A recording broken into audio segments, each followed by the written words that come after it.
Q103, Albany's rock station. We are on the line right now with Mike Einziger, the guitarist for Incubus. Mike, how's your day going? Really good. How is yours? It's going all right. It's a little cold here. What's the weather like in your neck of the woods? It's like summer. Oh. That's why we live here in LA. I just asked that question so that you could tease us. Really, yeah, that's the only reason. Rub it in. It's like, I don't know, what is it, like 80 degrees outside? Stop. It's like we're not even hitting 30 right now. That's terrible. Oh, goodness. Yeah. I know what it's like, if it makes you feel any better. I've spent my time in the colder climates, and let's just say that I'm here in LA on the West Coast right now. Makes much sense. All right, so let's talk about a new record. There is a new record coming out in like less than a month. Yes, it's coming out on April 21st. Ooh, we are super excited. It is called 8. You have dropped a couple of treats off the new record for us already. Loving Nimble Bastard. I love that it comes in and it's kind of heavier than what we were anticipating. And then you drop Glitter Bomb on us, and then it's kind of funky and a little more mellow. Is there an overall kind of theme going with the album? Like, is it heavy? Is it mellow? Do you just kind of mix in between? I mean, we've always mixed in between. Our albums have always been of a smorgasbord, right, for lack of a better word, or maybe a cornucopia of sounds. It's like we tend to just get bored very quickly, so we don't do any one thing for too long before we get tired of it. So this album is, I would just say overall though, it's a very energetic album. And the first 2 songs that we released are definitely kind of indicative of some of the energy that you'll hear in other parts of the album. There are some, I guess, more kind of like mellow songs, but this album, 8, is definitely more energetic than the last album, If Not Now When, which to me puts me to sleep.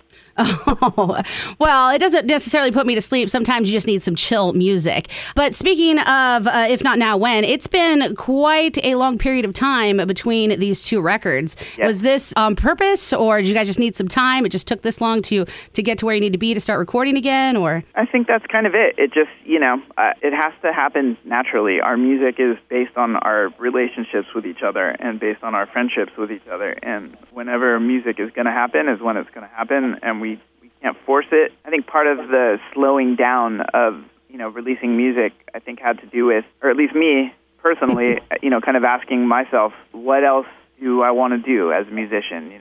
It's weird. Up until, I would say, maybe like 2008 or so, I kind of got to a point where I felt like I kind of did all the things as, a guitar player and songwriter in a rock band. I kind of did all the things that I ever imagined I would do as a young person, or dreamed that I would do as a young person. Right. And I started to kind of feel like there were a lot of other people around us who really, were relying on us to be successful and to continue touring. It sort of made me question, am I doing this because I love it and because I enjoy it, or because, we need to take care of people that rely on us, and, it's noble to do that, but at the end of the day, in order to keep going, we have to really love what we're doing, or else we're not going to want to do it. So it just took some time, I think, to really find whatever it was that made us feel motivated about the process. And, I got really lucky. I got to work with a bunch of different artists that I found really inspiring. And are we talking about on this album, or are we talking about in your side projects? We're talking about just other artists I got to work with, like Skrillex, for example, Tyler, the Creator, a band called The Internet, Avicii, all these people that I hooked up with and started making music with over the last few years, I think helped transition me back into writing music with Incubus again. Which makes sense. I know we all were kind of thrown for a loop when you performed last year at the Grammys with Skrillex and Justin Bieber. I don't think we were expecting to see you again in that form, but it's kind of interesting to see how it's evolving now. Yeah, I mean, as a musician, it's like the pathway that you travel through your career. I think you have to stay open to just, learning and doing different things. And working with other artists is something that I think I brought with me back into the Incubus world. I think it was really valuable for me just to be able to experience making music in different ways. I went on tour with Hans Zimmer for 3.5, 4 months earlier in 2016, and just played these huge concerts with him all over Europe, and that was really interesting and fun. So, I bet. So, I think the key to a musical career is to continually evolve, and that's what it feels like to me.